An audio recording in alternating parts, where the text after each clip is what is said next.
Stream is on, let's just do a sound check. Alan, shut Look. up. Sorry. I want Alan pissed up again. I really do. I've never known anything like it. If Alan was drunk all the time, that'd be bob on. He'd be everyone's best pal. Oh, yeah.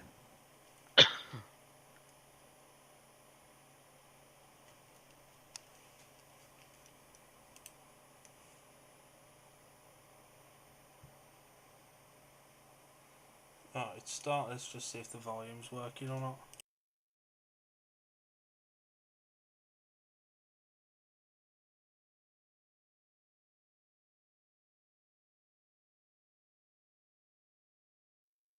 Yeah, we'll have a quick gander while I just do a sound check.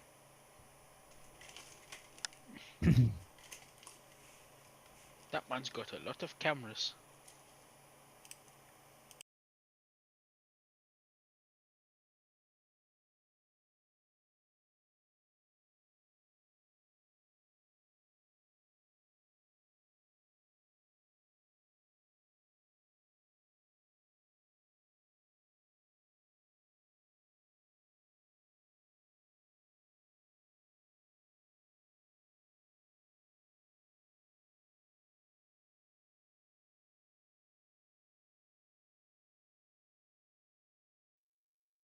Good evening, ladies, gentlemen, boys, girls, and fairy tale things. Welcome to D&D Media and Shoot Some Shale as we give another watch along. And this week it is the Cab Direct Championship our attention's turned to, with the Monarch Oxford Cheetahs taking on the Allied Vehicle Glasgow Tigers.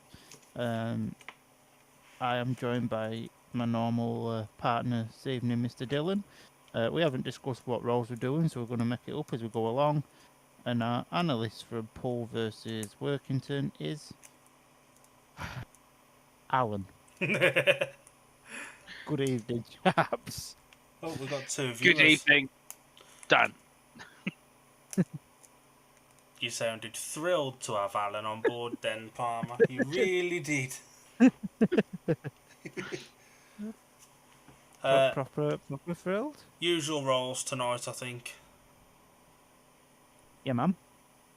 But it's nice to be back doing what we used to on a Wednesday night. Oxford Radio.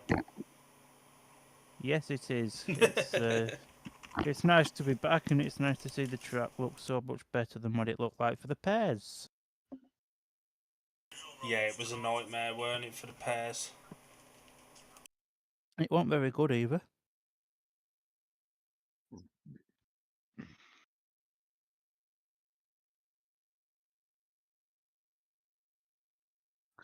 Oh, shall we have a look for the two team lineups from Alan's meeting first, and then we'll crack on with this one?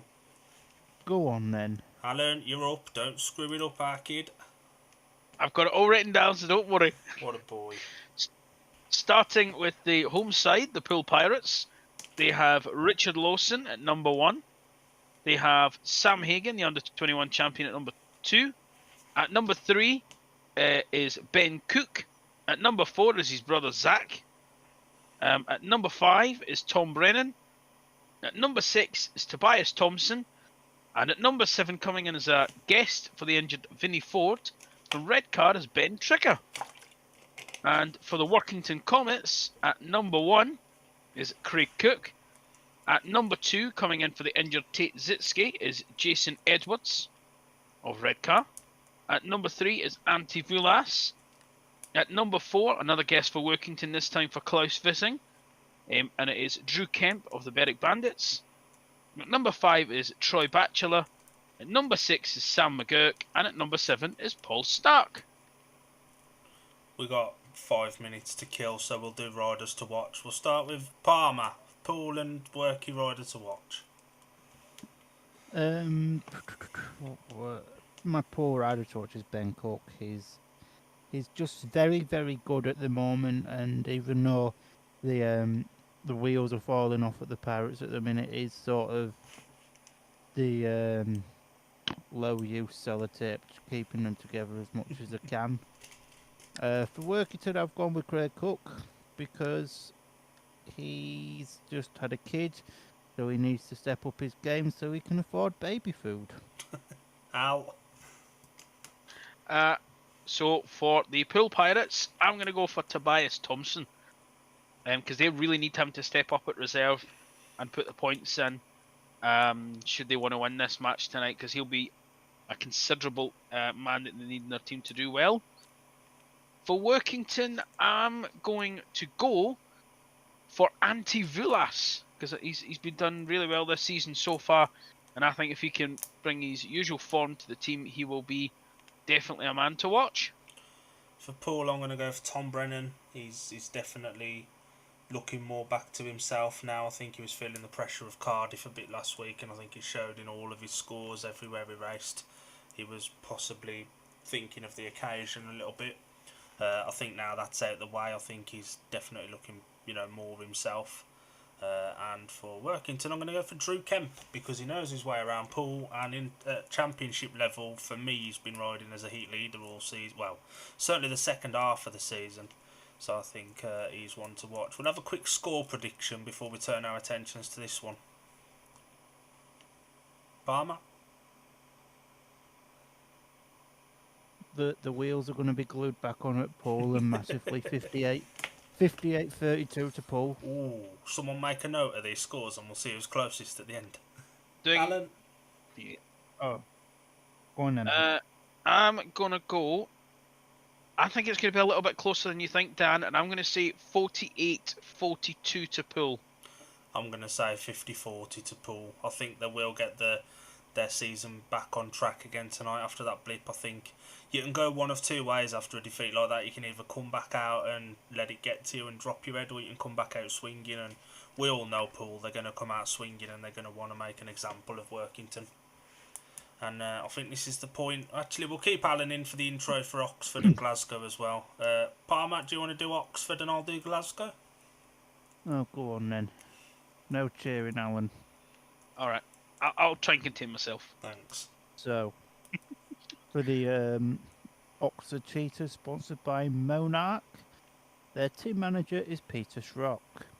At number 7 is a guest, Connor Coles. At number 6, Luke Colleen. At 5, he's just bought a book out because he's really, really skint. That's Scott Nichols. At 4, Jordan Jenkins. At 3, it's his birthday today, Ashton Bowden. Nobody really cares. At number 2 is Cameron Eaps. And Sam Masters rides at number 1. We'll do men to watch for Oxford first. Alan, you're up first. I'm up first, am I? I'm going to go for Ashton Bowden. Because I think if he can perform really well tonight, I reckon he'll put some decent points on the board against the Tigers of Scotland. Parmat? The autobiography man I've got for Scott Nichols. Yeah, he needs a few quid, otherwise he wouldn't have had to have brought a book out, and he's going to want to put the wrongs of the controversial decision last week right. I'm along the same lines as Palmer. I think Nichols is going to have a point to prove after last week.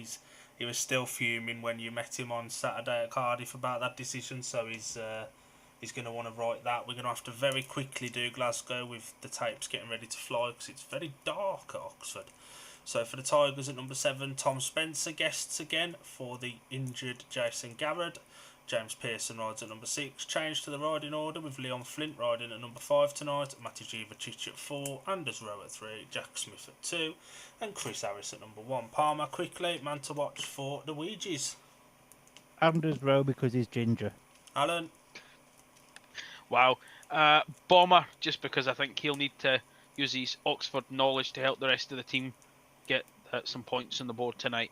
I'm going to go for Anders as well because he looked very, very good in the pairs last week. Quick score predictions, fellas. Palmer, you first. 49-41 Oxford. Alan? I'm going to say 46-44 to Glasgow. I'm going to say 52-38 Oxford. 52-38.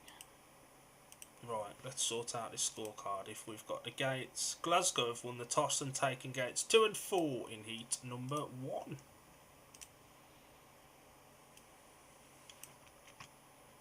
1. Pardon me. That's And I will mute up and let you guys take us through the action. in a bit, Alan. In a bit, Hi, Al. folks. Do you stay Glasgow on 2 and 4, yeah? Yeah, Glasgow 2 and 4 after winning the toss. Oxford 1 and 3, because that's the way it goes. Well, at least Glasgow's won something this year. And the preview on the Speedway GB website said Glasgow, or very, very unlikely they're going to make the playoffs. They need to win all, I think it is, or 3 of the last 4 meetings and take the bonus points in all of them. So tonight, Oxford could essentially pretty much end Glasgow's hopes of the playoffs. Yeah, 100%. You know, it's been an interesting season, to be fair. It's nice to see Workington in the playoffs. Well, as it stands at the moment, there's a couple of teams that's got work to do, but I think your top 3 of Poole, Scunny, and Oxford are already there. So it's going to be an interesting couple of weeks. And obviously we've got Alan doing the analyst role tonight. We've not got him in the commentary because he's a Glasgow fan. And we want it to keep it non-biased. So the riders are coming out for heat number 1. Full lineup is as soon as they come round to the tapes. Going off the inside gate in blue for the Cheetahs is Cameron Heaps. Gate 2 in yellow for Glasgow is Jack Smith. Gate 3 in red for the Cheetahs is Sam Masters. And off the outside in white for the Tigers is Chris Bomber Harris. That it is. I tell you what, would not be surprised in the slightest to see Cameron Heaps go and smash this one. He's having a very good season, especially at home. We've said this a few times this season now, haven't we? That we have. The start marshal has walked away and Cameron Heaps has made an absolute cracking gate there, and he's joined up front now by Sam Masters. So currently the Oxford Cheetahs now on a 5-1 duck count out. Chris Harris, who's on the tail of both the Cheetahs.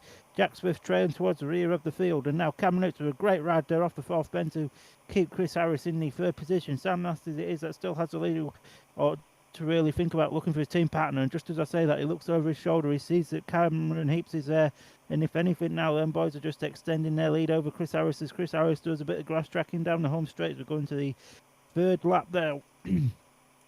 And Sam Masters led this one from the gate, pretty standard from Sam Masters. The battle for the second is still on. Cameron Heaps still fending off Chris Harris. We've got 1 lap left to go, and Chris Harris looks, he's just past Cameron Heaps around the outside, just on the straight.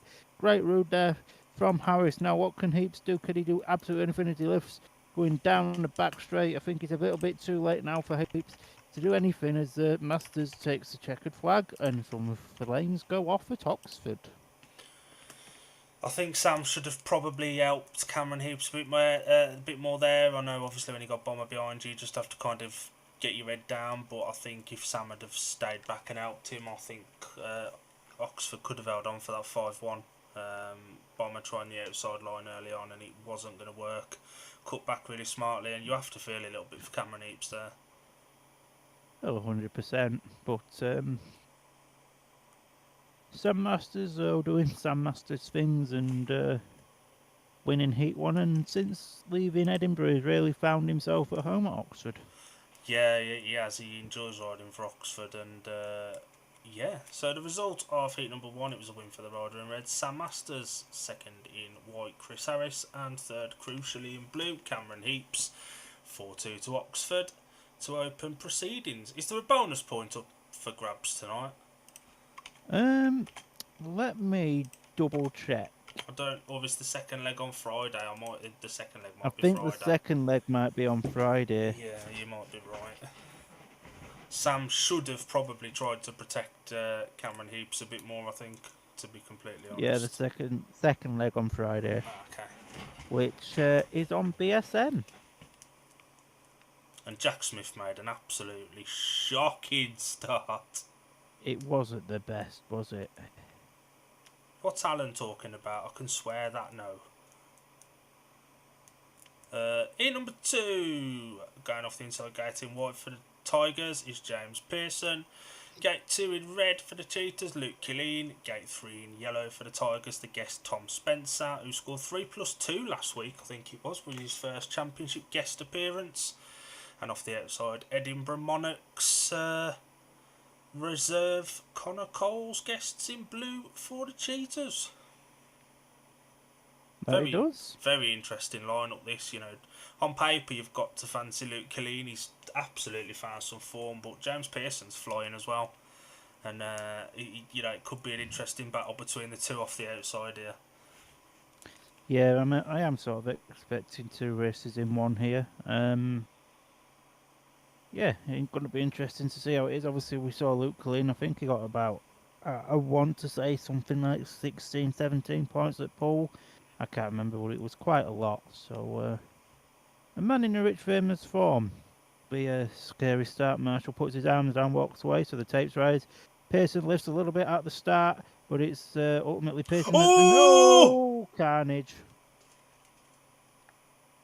I don't know who's that may be all 4 back, but Luke Killeen was pushing Tom Spencer very hard. It was just kind of like a domino effect in a way, wasn't it? And you've got a feel for Tom there, because Glasgow had made a really good start, and they were looking pretty in that first turn. Oh, 100%, you know, but hopefully, you know, the boys are going to be alright. Cammy Brown in no real rush to get over there, just sort of waddling his way across. He's still catching his breath from walking halfway around the track. Be interesting to see this again. Luke Killeen definitely moves out and he makes an absolutely terrible start. He just lifts. Yeah, that'll be all 4 back, I think. Yeah. Let's hope that Tom's not gone in after his bike there, otherwise that could be a nasty one. And again, the curse of the Glasgow reserve continues.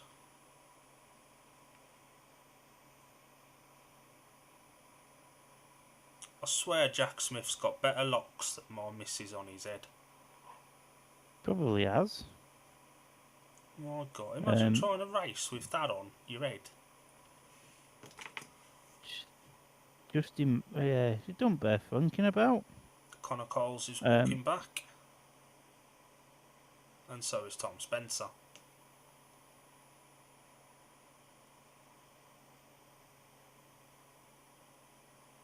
Luke Killeen tried to jump there. He had a little bit of a nibble.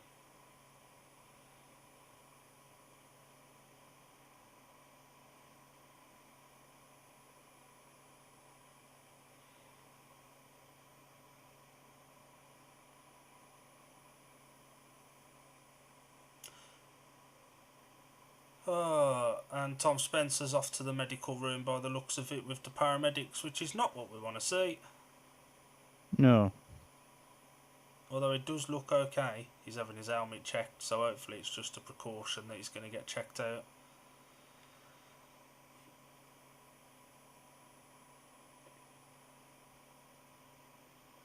While we've got a quick delay, should we bring Alan in and see if anything's happened at Poole? Yeah. Hi gents, the only update I have for you is the coin toss has just literally happened less than a minute ago. And I can tell you, Workington won the toss, and I've took gates 1 and 3 in heat number 1, which means Poole get the gates in 15. So that's all I have at the moment. Brilliant of Poole to let Workington win something tonight. Yeah, I'm having to use Poole's get updates off their Twitter, because they're putting updates on there by the looks of things as well. Dan Winchester has just messaged me. Jack Smith looks like Dominic Mysterio with that mullet. And now I can't unsee. He does a bit, doesn't he? I can't unsee that now. I'm waiting for him to come out with Liv Morgan on his arm. No, that's going to be me. Al, reaction to Tom Spencer's injury? I really hope he's not injured, because that's really what we don't need right now after losing. I can only remember his name. Jason Garrett. Thank you, Jason Garrett. Had a mind blank there. I after losing Garrett, we can't afford to lose another reserve, especially one that Tom's been pretty good last time that he was guested for us. And he'd made a really good gate then as well. He did. He did. I'd be gutted if we lose Tom, because then we'd be really mudded. But yeah, we'll just have to wait and see what happens. And Pearson made a good gate as well. He was away. Gate 1 seems to be working well. Cameron Hughes flew from that in the first one. I'm assuming the other Oxford riders alright, they got taken out as well. Yeah, Connor Coles, who stood there with his helmet on, ready to go. Ah, fair enough. He's all good then. Right, we'll bring Palmer back in and let Alan get back to watching the updates from Poole. No bolos. Goodbye, chaps. Bye, Al. Track's looking alright, Palmer, considering. Yeah, it looks alright, doesn't it? There's been a bit of rain around today, and looking at the colours of the skies around the stadium, there's still a bit more around. Yeah, it's one of them, innit? You don't want these kind of delays, no, if you can help it. Especially if it looks like there's rain looming. Yeah. And a little bit of breaking news coming out in the last sort of half an hour or so. Not really relating to British Speedway, but he's somebody who's raced over here this season in the Speedway of Nations. Gino Manzarez has finished his season early due to injury. And he was a rider that was very closely linked with Workington for a little bit, especially after the Ben Fund. Was it the Ben Fund? Yes, it was, if I remember. Yeah, because it was him and, what's his name? Was it Slater? Slater, Lightcap and Alex Martin all raced in that from Yeah. the land of the Yanks. Little fist bump between Connor Coles and Tom Spencer. I think they both know it was just a racing incident. It's just a racing thing. If anything, that was more Luke Colleen's fault. Anyway, if you ask me. He was moving out, weren't he? Could you quickly refresh this stream? It seems to be going in stop motion. It seems like it's lagged out a little bit. Suit it.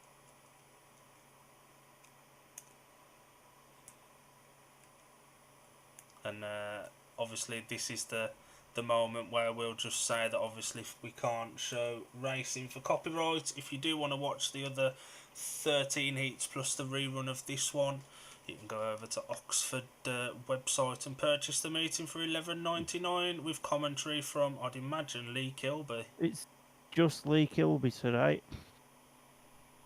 Medics have gone to check on Connor Coles. He seems okay. I'd be fine. Sam and Scotty having a quick chin wag in the pits there. Alan, anything happened at Poole yet?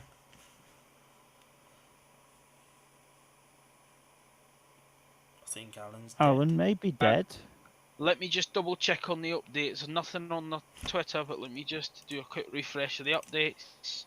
The answer to that is no. Oh, good.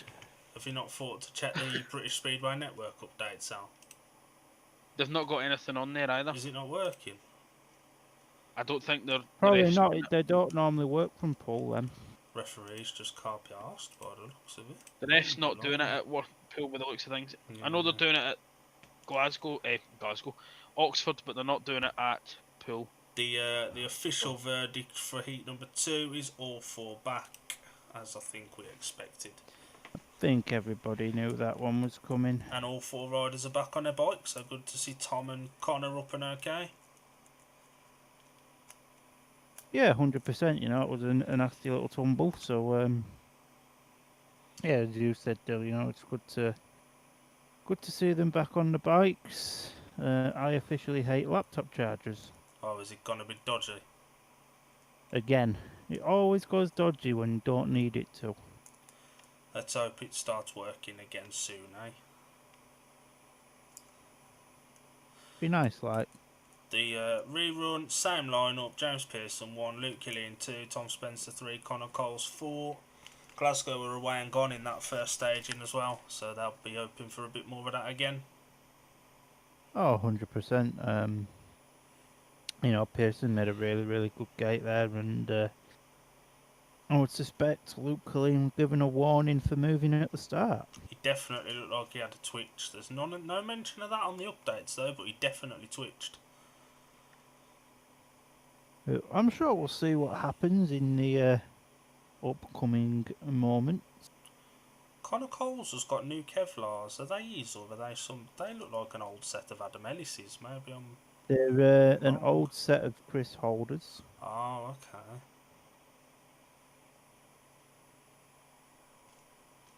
So the start marshal about to walk away then for heat number 2. The rerun, and it's a great start again from the inside gate there. That's James Pearson, but Connor Coles looking to come round the outside of Pearson here with Luke Clean in third. So at the moment, Pearson leads, Coles in second, and Clean in third.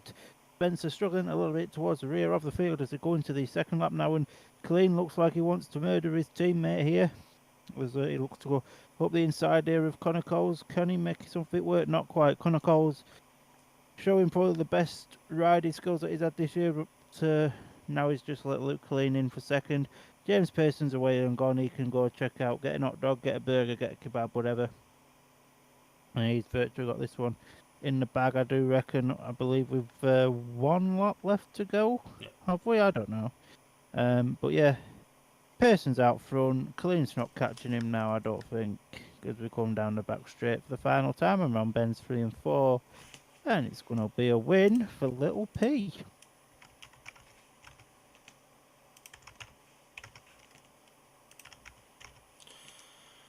Good gate there from both the Glasgow riders, really. Luke Killeen made a mare of a start for a second time. Spencer, I think, has probably had to change bikes. Definitely didn't get away as quickly as he'd liked. But No. good wherewithal for Connor Coles to look around and see Luke Killeen and let him go maybe another lap, and Luke Killeen would have been with Pearson. He definitely had speed on him. But the result... Oh, Carry on. he wasn't a million miles off No. Pearson, was he? No. The result of Heat 2 was a win for the rider in white, James Pearson. Second in red, Luke Killeen, and third in blue, Connor Coles. Points divided 3 apiece makes it 7-5 progressively. This will be an interesting Heat 3. Matic Ivacic, and I think it's his first trip to Oxford, and I think it's fair to say he's not really set the world on fire since joining the Tigers. It's certainly not been the rider I think Glasgow was hoping for. And Jordan Jenkins is off the favoured gate 1 this time. Is that charger working yet? No. Oh. What's your laptop on? Not a lot. Oh God. The lineup for heat number 3, Jordan Jenkins goes off the inside gate in blue, Anders Rowe gate 2 in white, Ashton Bowden gate 3 in red, and off the outside in yellow is Matic Ivacic. That it is. And Matic Ivacic on that graphic looks like he's got a really, really big head. Are you trying to say that that's photoshopped? I wouldn't say photoshopped, but I think someone's nicked my old PowerPoint skills. Other editing software is available. So as we go on into heat number 3, Start Marshall walks away. Now the tapes has risen. It's a very good start there for Ashton Bowden, but it's Anders Rowe that has the lead now with both the Cheetahs in second and third. Matic Ivacic quite a way away behind now at the back of the field. So Anders Rowe, our men to watch, absolutely flying. He's been put under pressure from Jordan Jenkins. Now Bowden comes down the outside of Jenkins. These two boys just need to team ride here and just get the 3-3 in the bag. Obviously, Anders Rowe very impressive at the pairs here just 5 nights ago. But Bowden looking to come round the outside there of Rowe. Rowe blocks him off perfectly. Great road ride there from Anders. Bowden really looking to utilise the outside run here. Track looks like it's got quite a bit of dirt on it, and Bowden's getting ever closer to Rowe. We've got 1 lap left to go, but I think Anders Rowe's just riding a very smart line here to keep Bowden behind him. And doing a very good job of it. Bowden 1 last gasp around the outside though, and he's not going to do it. Good effort, but close but no cigar. And the worrying thing for Glasgow was Matic Ivacic was absolutely bloody miles away. He was nowhere near him, was he? No. So the result of Heat 3 was a win for the rider in white, our man to watch, Anders Rowe. Second in red, pushing all the way, was Ashton Bergen. And third in blue, Jordan Jenkins. Ashton definitely had some speed there, just maybe punished for going a touch too wide on the first turn. Yeah, I'd say so. But they got the 3 points. They haven't had a last place yet at Oxford, so they're certainly doing something right. And Matic Ivacic is crap. Could we see There's possibly Tom Spencer replaced in Heat 4 and see Glasgow try and get themselves back into it before the fall behind? Because you've got to favour Oxford in Heat 4, I think. would not be surprised in the slightest, to be honest. I do apologise. I am trying to fix my laptop charger in between races, so Should we bring Alan in for a second while you try and do that? yeah, let's bring Alan in. We won't get an update off Alan. We'll just get a reaction to the first 3 heats. Okay. How? It's not been the best of starts for Glasgow. I mean, they've had a couple of race wins, but we really need to be packing in the minor places, and it's just not happening.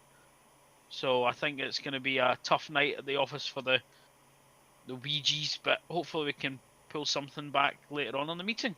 One more lap there, and I've got to think Ashton would have been through. He did get close, to be fair. Palmer, do you want to cover this race, or do you want Alan to do it while you try and fix that? I'll do it. Palmer's alive. We're just waiting because for I've sorted the fixed? charger out, so it's good. What a boy.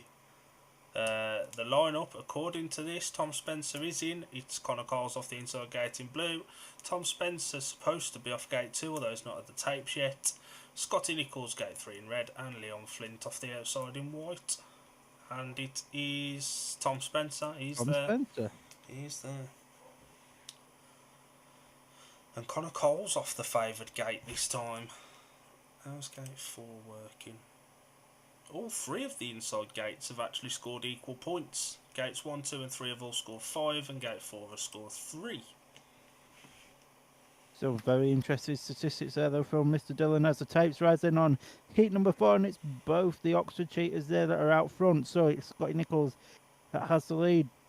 And Connor Coles in second, but Flinty now looking to come round the outside of Connor Coles, and done that very, very nice move there from Leon Flint of the Ouija's. But Scott Nichols is riding like an absolute professional out in front until he locks up out in front of Mr. Flint. We know it's going to happen at some point. But yeah, Scotty doing Scotty things here. He's mastered this track. He's been here since 2022, or whenever it was that Oxford reopened. I can't quite remember. And he really has become the master of this racing circuit. And it's not very often he's beaten round here. So yeah, a little bit processional this one, but it's going to be another 3 points for Scott Nichols. Oh, pardon me. And for me, a lot of that came from Connor making such a good gate off the inside and getting out there for that first lap behind Scotty. Made Leon have to pass him, and Scotty just eased away. Yeah, 100%. Can't disagree with that. And Connor crucially picking up the 3rd place as well to just edge the lead a touch. So the result of heat number 4, it was a win for the rider in red, Scott Nichols. Second in white was Leon Flint, and third in blue, Connor Coles, to make it a 4-2 to Oxford and 14-10 progressively. Alan, any updates from Poole, our kid? There is. We've had 3 heats at Poole. And heat number 1 was won by Richard Lawson, to no surprise of anybody, with Craig Cook in second and Jason Edwards in third, to make heat 1 a 3-all after the first heat. Heat 2 was won by Paul Stark, with Tobias Thompson in second and Ben Trugger in third, to make it 6-6 after 2. And heat 3 was won by Ben Cook, with Zach Cook in second and Antti Vulas in third, with the 5-1, making the scores after 3, 11 to the Poole Pirates, 7 to the Workington Comets. That middle order of the Cook brothers is really, really solid for Poole, isn't it? It absolutely is. Al, any reaction to the first 4 heats here? I know we've just heard from you from the 3, but then 4-2 to Oxford in the I'm gonna be fourth as well. honest. The Tigers are gonna have to pull the socks up in the next few heats if we're gonna pull this back.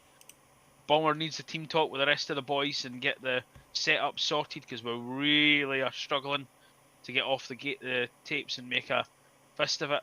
But I'm sure he'll rally the troops and we'll pull this back hopefully.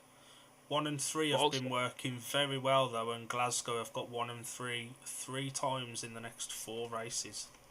they need to make it work because if they don't, I think Oxford will. If we make a mess of it in the next 3 or 4 with the gates 1 to 3, Oxford will have this match in the bag before heat 10. I would say. Well, we'll bring Alan back in at some point a little bit later. Palmer, do you want to take a quick couple of minutes? Yeah, why not?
Palmer's dead.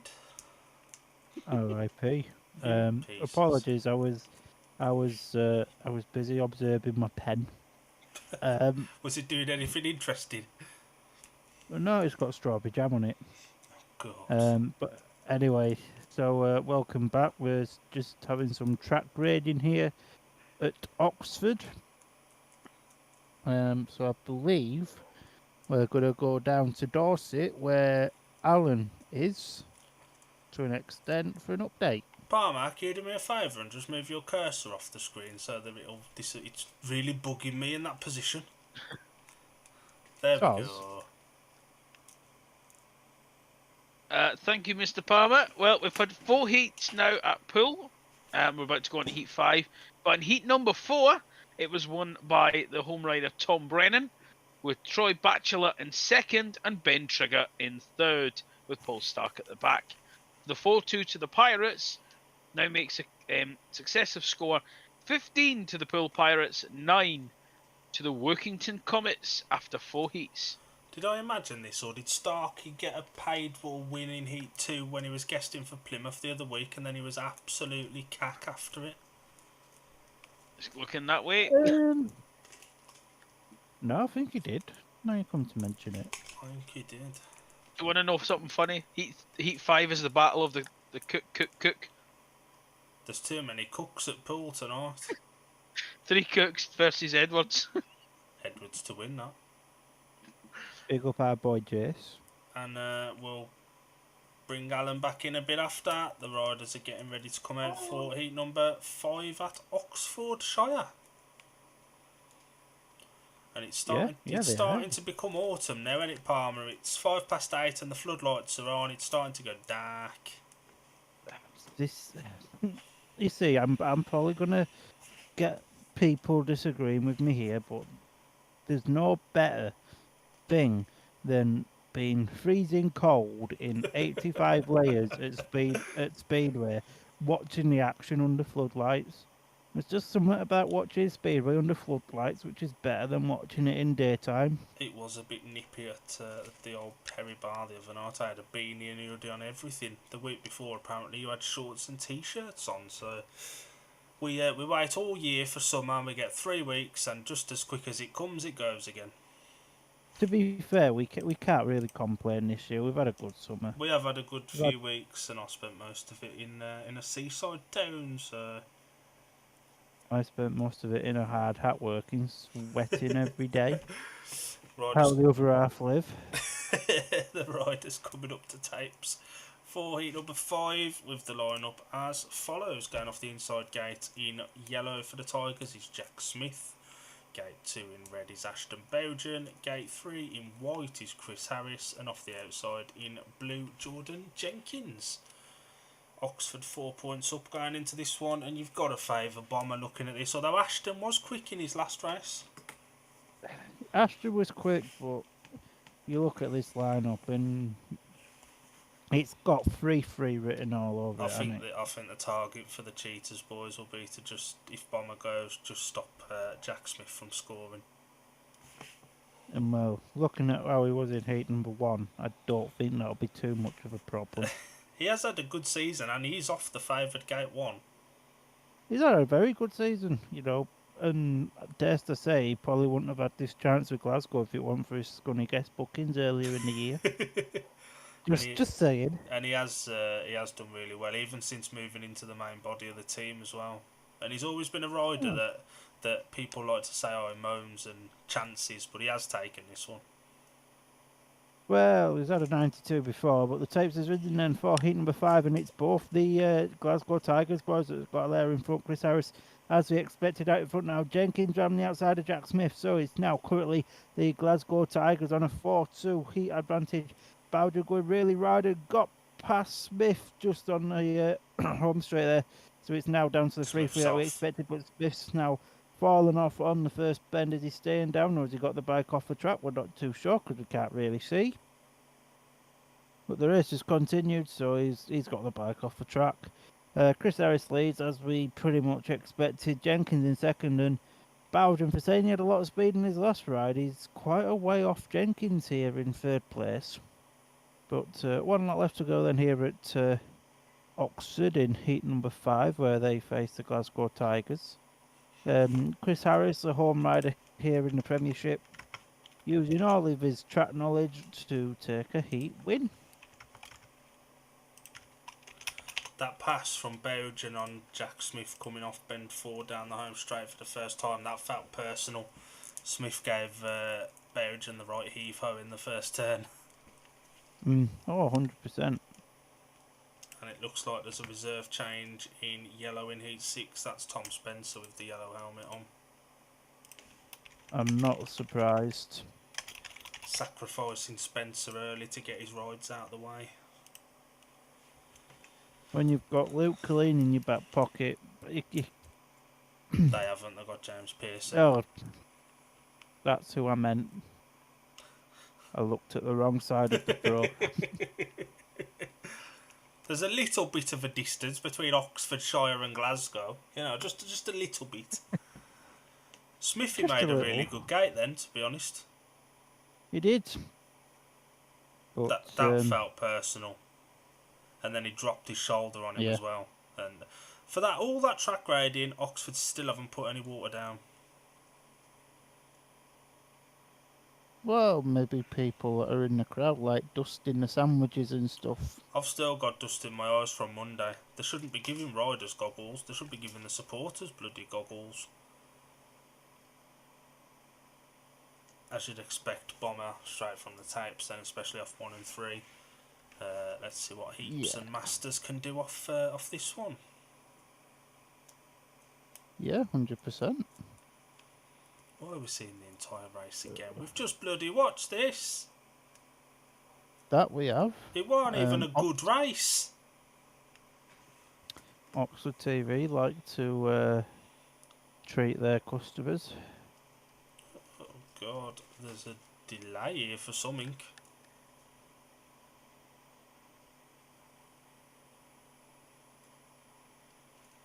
Well, Flint has got his helmet on, if that's anything.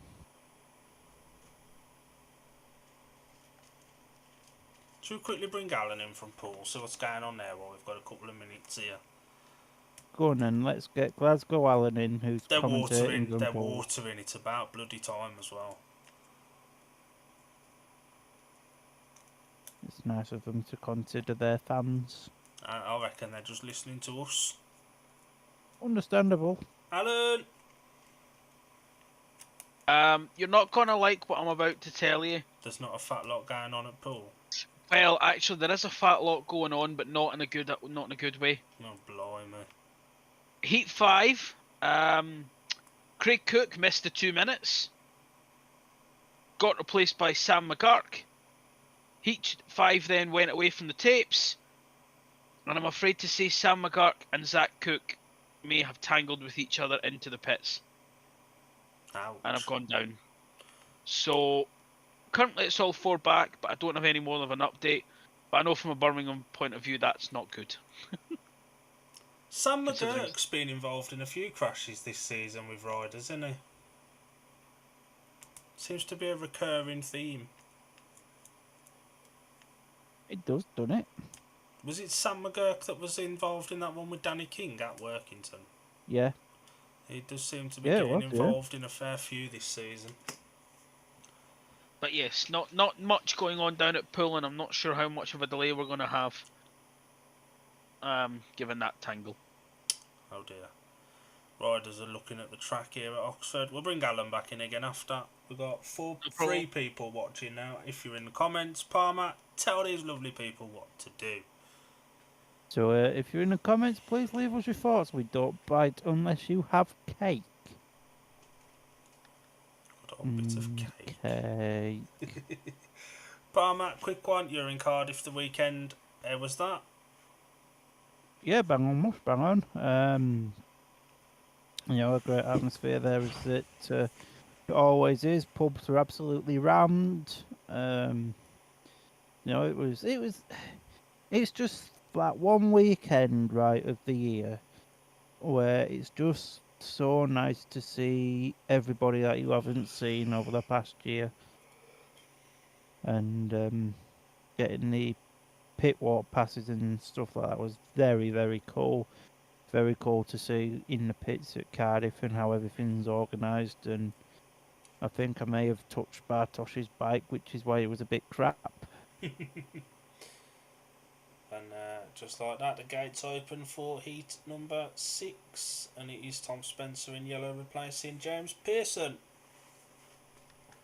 As we expected. Not surprised by that, but now this is the risk Cammy Brown faces. James Pearson needs to keep his form up. It's all well and good doing it in Heat 2, but he will have more difficult races to come. Yeah, 100%. I think Pearson's really kicked on this season. Obviously, he was with Birmingham till part way through last season, then he was released and joined Plymouth, and he kicked on a bit. Could this season be the one that sets him up for potentially a reserve spot in the Premiership next year somewhere? I think he's a Bellevue asset. Because he's Australian and Mark Lemon likes Australians. I can't remember if it was Pearson or Luke Killeen. One of them's a Wolves asset. Luke Killeen apparently he was, but he's not now. He's an Oxford asset now. Pearson's Bellevue. There's Hutty with the checkered jacket on. What a fella. And the high-vis pocketed trousers. Yeah, at least some of him's high-vis, I suppose.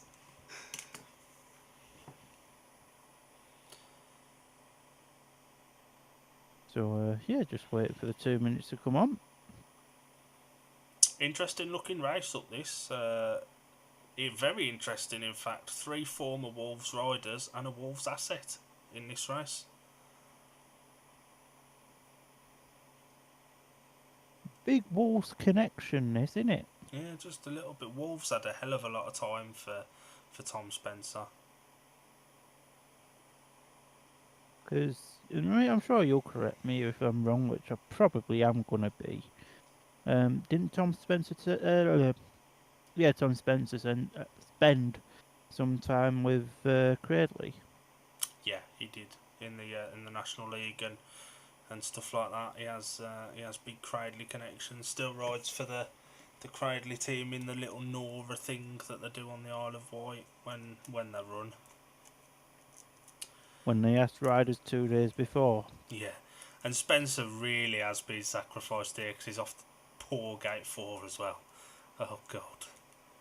Heat number 6 going off the inside gate in red is Sam Masters. Gate 2 in white, Leon Flint. Gate 3 in blue, Cameron Heaps. And a reserve change in yellow off the outside, Tom Spencer. This race has got Sam Masters' name written all over it. You would expect so.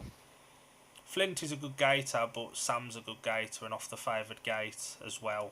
It's going to be a tough task for the Glasgow number 5. But you never know. Stranger things have happened in Speedway. I mean, realistically we do, but you never know. It could, Sam could have a bike failure. He could slide on his bum. Could, and the track's just been watered as well, so that brings up the unknown aspect as well. Got 4 viewers now. Has anybody left a comment? Absolutely not. Oh. Be interesting to hear who is listening.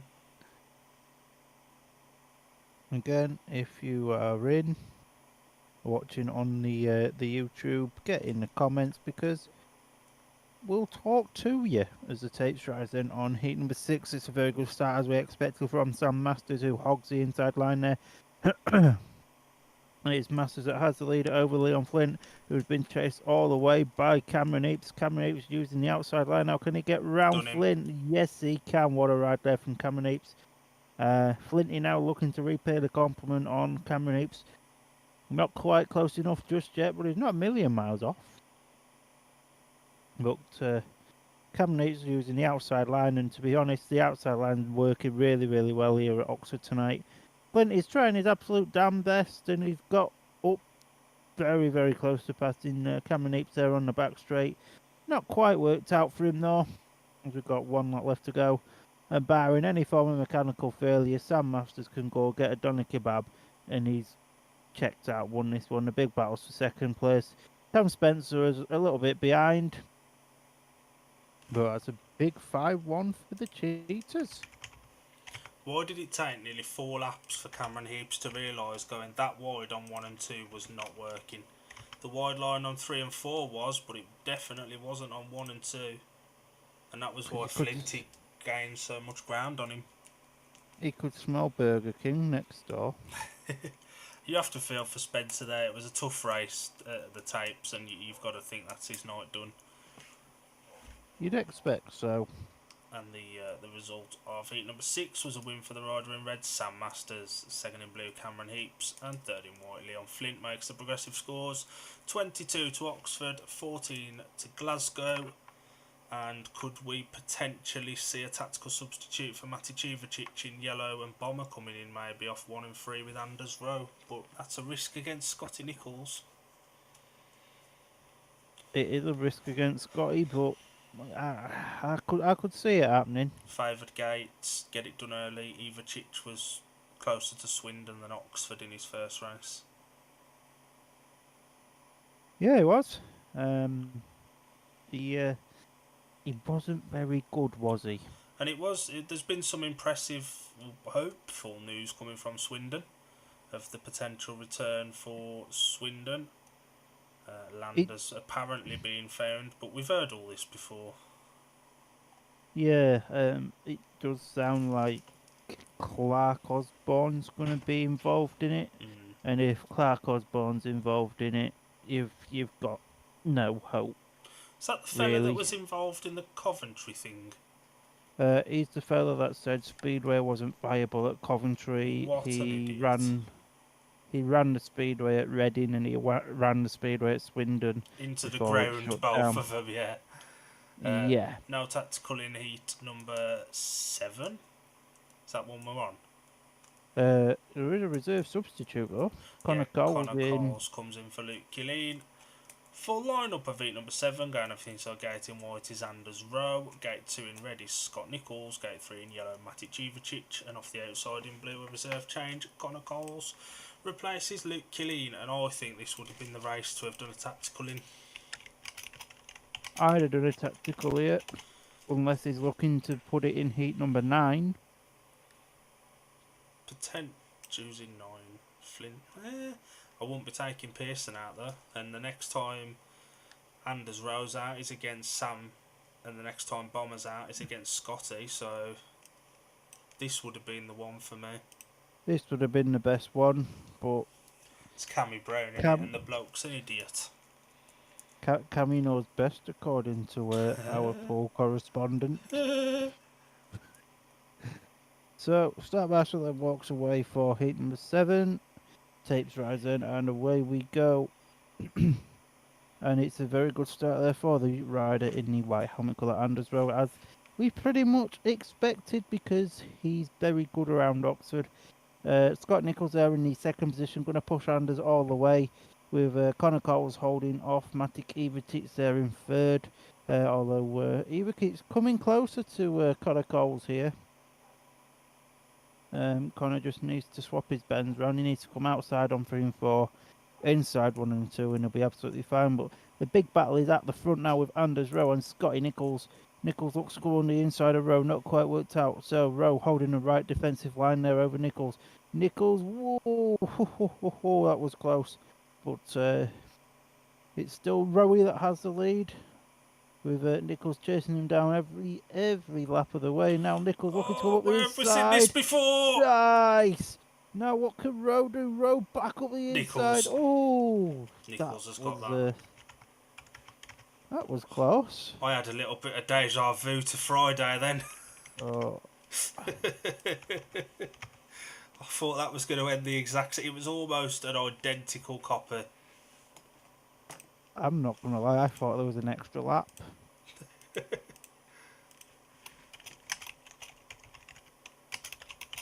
Two reserve switches in heat 8, which we'll talk about in a minute. But the result of heat number 7 was a win on the line for the rider in red, Scott Nichols, second in white, Anders Rowe, and third in blue, Connor Coles, to edge the gap to 10 points. Matic Civacic is really crap. Really, really. It was impressive how much speed Scott gained on those last 2 laps. Oh, it was mad, wasn't it? Swear to God, I thought it was going to end up the same. Exactly the same bend, exactly the same lunge. Yeah, it did. It did certainly look like it was going to happen.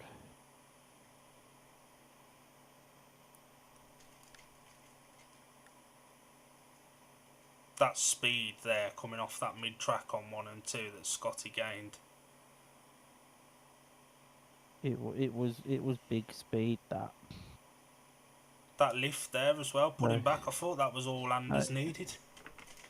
I did half expect Nichols to clip the back of Anders there, but obviously Scotty being a professional, he knew what he was doing. It was identical, absolutely identical, except they both stayed on, and Scotty's took that by about a bike in the end. And Anders left room. Someone else may have put him in the fence. Yeah, 100%. Ryan Ingram's watching. D&D Media sponsored rider. What a fella. What a guy. Good evening, Ryan. The lineup of heat number 8, reserve change in yellow off gate 1, James Pearson comes in for Tom Spencer. Reserve change in gate number 2, Luke Killeen comes in for Connor Coles. It's Jack Smith in gate 3 and Cameron Heaps off the outside. This has got a potential Oxford 5-1 all over it.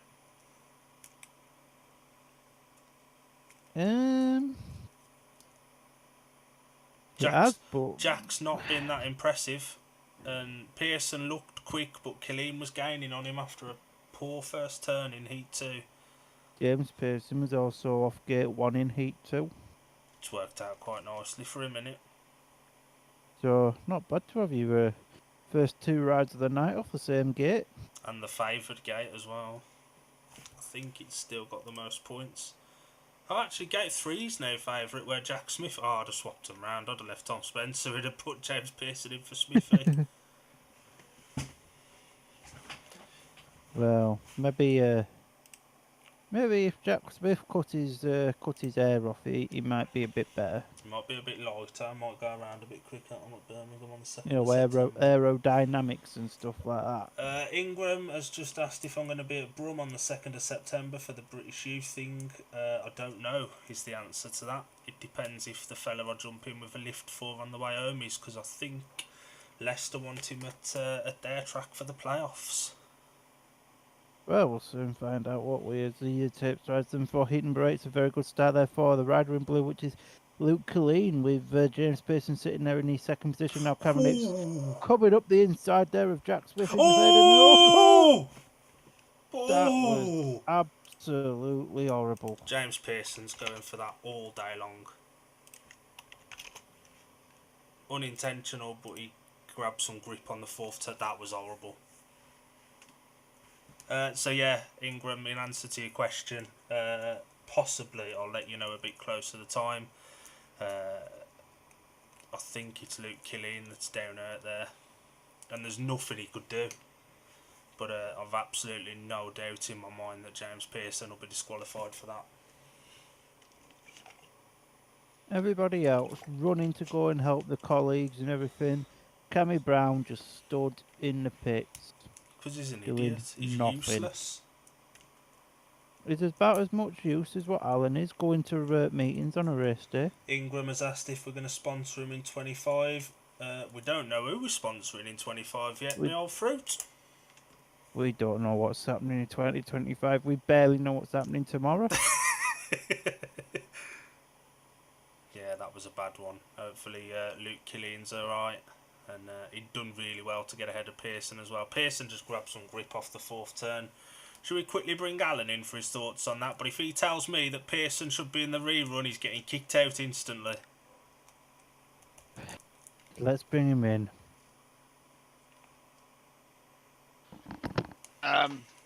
Well, Mr. Dill, you'll be shocked to hear that I agree with you. Pearson's got to go. Oh no! You don't need to tell me something I already know. If this referee does not throw Pearson out of this race, I will personally write a bad email to that referee complaining because he should be gone. There's Cammy Brown put a boiler suit and a mask on and grabbed a kitchen knife. I've no idea. All I can think about is Michael Myers when I see this big idiot on the screen. So, Cristiano, if you're listening, pal, if you met the wrong call, little old Alan in Glasgow's going to send you a horrible email. What's the score? It is currently 26 to Oxford, 16 to Glasgow, Ingram. Al, any updates from Poole after we left you after Zach and Sam McGurk had both riders, you'll be absolutely delighted to hear, got back on their feet, and the rerun went the way of the Pirates, with the Cook brothers taking a 5-1 over Jason Edwards and Sam McGurk to make the score 20 to Poole and 10 to Workington. Heat number 6, Paul Stark came in for Sam McGurk as a reserve switch, and Heat 6 was won by Richard Lawson, with Sam Hagan getting second over Troy Batchelor to take a 5-1 to extend the scores to 25 to the Poole Pirates, 11 to the Workington Comets. Heat 7, Drew Kemp fell on the first running, and it was reran, and Heat 7 was won by Tom Brennan, with Antti Vulas in second and Tobias Thompson in third, with Drew Kemp getting excluded for that 4-2 to make the scores after 7 heats, 29 to the Poole Pirates, 13 to the Workington Comets. And back at this meeting, James Pearson and Cameron Heaps have both walked back to the pits. Luke Killeen is still down on the track. Looks like Pearson just went over to apologise to Killeen's crew before going back to his pit bay. He knows that although it was beyond his control, it ultimately him lifting did cause that. So it's a good bit of sportsmanship there. You wouldn't get that in the likes of football or anything. And hopefully Luke Killeen can get up and back to the pits and take his place. But they are getting his second bite ready by the looks of it. Which is a good sign. So that is a good sign, yeah. And we'll bring Alan back in after. Bye, Al. Bye again. We've got one person in the chat still, Mr. Ryan Ingram. What a fella. What a guy. I hope he's brought us something back nice off his holiday. And you know it's a bad one when you see all the riders running from the pits. Yeah. Apart from Cammy Brown, who's just standing there with an ice cream or a burger or a cup of coffee or something. Oh, I could murder a cup of coffee now. Try to stay awake through this delay. The meeting's been quite good. Track's doing well. But a better watch than the pairs, that's for sure. And better watch than the last watch along with, was it Ipswich? Yes it was. Was that against... That wasn't against Oxford. I don't think so. I can't remember the last watch along we did, if I'm being brutally honest. I know the last Wednesday one we did was Poole a couple of weeks ago, and that was a shower as well. Oh, it wasn't the best, was it?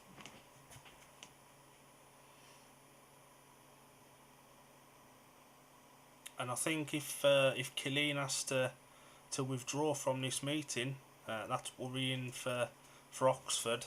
Although they've got a really good top 5, if you're, with all due respect to Connor Cole's best reserve is ruled out, that's a little bit of a concern.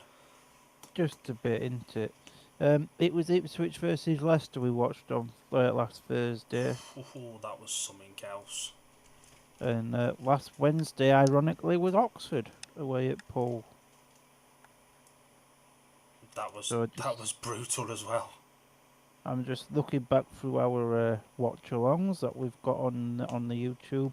We've gone from Oxford Radio to Poole Radio, back to Poole and Oxford Radio, back to Oxford Radio. I don't know what we've got. I don't know when BS other than Friday, because obviously next Thursday is BSN after Friday, where Kings Lynn take on Sheffield. Maybe we'll do that one. For strawberry jam. Maybe. For strawberry jam. The hero himself. We'll try and cover as many playoff meetings as we can as well. For certainly for the championship, because the Premiership will be on Eurosport mainly. Naturally, of course, Scunny's championships playoff meetings. Certainly the home ones, depends who we get away. I'll definitely be at the home ones, which will probably be on a Friday anyway, so you're not normally available on a Friday. Yeah. Unless it's when they've got the back-to-back GPs. You know what we course. should argue with Discovery, can't we? We should do a watch along to a Grand Prix round. It just means us both having it on our own screens and stuff. Well, I'm sure we'd be able to sort something out like that. We could make that work. Just something a bit different in it. And if anyone does want to watch the championship, I can't quite remember the price. I want to say it was like $42.99, but the championship playoff passes are now available from BSN for the last month of the season. I think they're about 40, 43, 44 quid, something like that. And that includes all the playoff meetings for the championship. And the CLRC. Is it 6 teams in the championship or 4? 4, gone back to 4. Oh, has it gone back to 4 now? Yeah. Because the people at BSPL, let me just find the table. The people at BSPL have moved it back down to 4 teams because the thought of having a team like Plymouth near the playoffs is quite frightening. Don't say that when Winchester's around, will you? To I be hope fair, Winchester Plymouth heard have that. been really good at home. They've just been really bad away. Sound like Scunny? There's still actually no word on who's been disqualified from Heat 8. Speedway updates just says Killeen is clipped by Pearson, both come down, Heaps comes down, nothing since, and the ref will usually wait to see if the rider's okay before making his decision. Obviously, if Luke's still down, he's not going to rush into making his decision. Yeah. Shall we take a quick couple of minutes and come back when we've got something to talk about? Yeah, let's have 5.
That rhymed. But yeah, good. It's nice to see two of the lads walk away from that.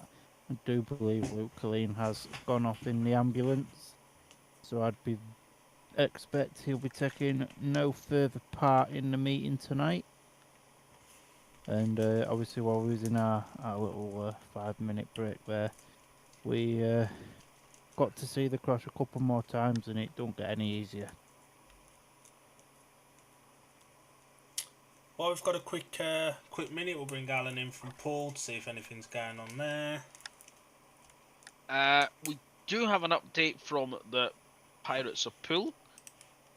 We have a heat number 8, which was won by Paul Stark, with Jason Edwards in second and Ben Trigger in third.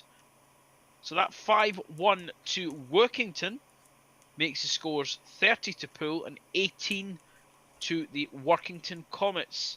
Heat number 9 was stopped in the first running, and Zach Cook has been warned to stay still at the start. The tractor's going around again now. Put a bit of water down. There is a big hole on bend 3, which James Pearson hit, which you can clearly see on the replay. So I'd imagine the refs asked that to be looked at. You'd certainly imagine so. There's a big team talk going on with Oxford. I'd imagine they're being told that Killian's night is done and they all need to just give it an extra 3%. Well, Killeen's night's definitely done. I wouldn't be surprised if his season was as well. And they were ready in his second bike. That's all obviously now stopped. Yeah. Cameron Heaps looks alright. You'd imagine... Oh, I don't know what the ruling is here, because Connor Coles was replaced. I don't think he can come back in. I don't think he can. That's a shocking call. If that's a terrible call. If that's the case, it may be 2 riders only. I don't think he can come back in if he's.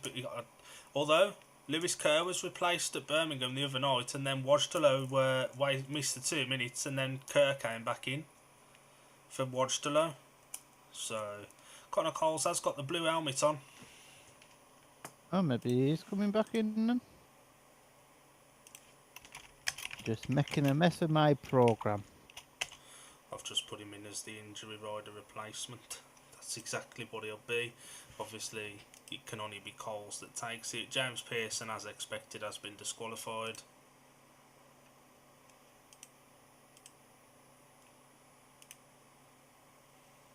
And the riders are now coming back out for heat number 8. Unless that's a little thing, discretion where that comes into effect. Obviously, if Killian had moved at the tapes or something, then maybe you can understand Cole's not coming in because he was taken out injured and it was his fault. Maybe there's a rule which allows that to happen. Maybe, who knows? But knowing that calamity clown from Glasgow, he'll have been on the phone moaning. You leave Alan alone. I ain't talking about Alan, I'm talking about Michael Myers' Scottish twin. And that was shaping up to be a good heat for Oxford as well, to extend the lead. Cameron Heaps again off gate 4, but there will be no rider off 1, so that gives Connor Coles, who is notoriously a good gaiter, just a little bit of wriggle room on the first turn. And to be fair to Connor, he scored in all 3 of his rides. And he will in this one as long as he finishes. Well, he might get 2 points. So the revised lineup for Heat 8, again now off gate 2 in blue, will be Connor Coles, replacing the injured Luke Killeen, Jack Smith off gate 3, Cameron Heaps off gate 4, and James Pearson is disqualified. Yeah, it is, yeah. And with that shaping up to be a 5-1 for Oxford, anything other than a heat advantage, 4-2 at the minimum, I think here will be a disappointment. Yeah. But you never know, Jack Smith might make the gate of his life. And now we could potentially see the tactical coming in 9 if Pearson needs a bit of time to sort his bike out or something. Yeah. Maybe that was his plan all along. Who knows? Yeah, could have been planning to put him in 9. That's why he's put him in here in 8. So just to wait, it got a call to come up to the tips. The Sergeant Marshal now raises his arms. He drops them very, very scarily, may I add. And tapes throws away we go. And Jack Smith has made an absolute blinder of a start there. Connor Cole's pushing him all the way with Cameron Apes looking to go around the outside. And Connor Cole's looking to go up the inside.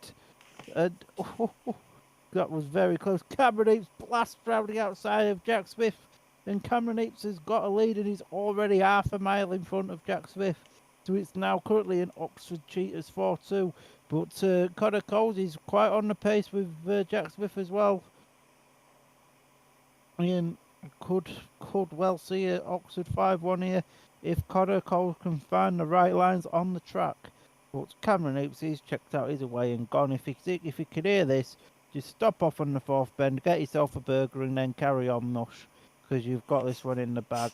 The big battle for second's still on, but as the time goes on, we've only got a couple of corners left now. It's going to be a win for Cameron Apes, and Connor Coles is going to score another point. Christ knows what line Jack Smith was riding there, but it was like a rolling roadblock. He was kind of going in mid-track and then cutting right down to the inside really awkwardly.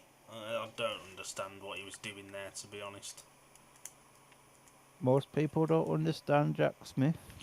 The result of Heat 8, it was a win for the rider in red Cameron Heaps, second in white Jack Smith, and third in blue Connor Coles. Opens up a 12-point gap for Oxford now at 30 points to 18. Smith made a blinder of a gate. Oh, it did. That was the best gate he'll ever make.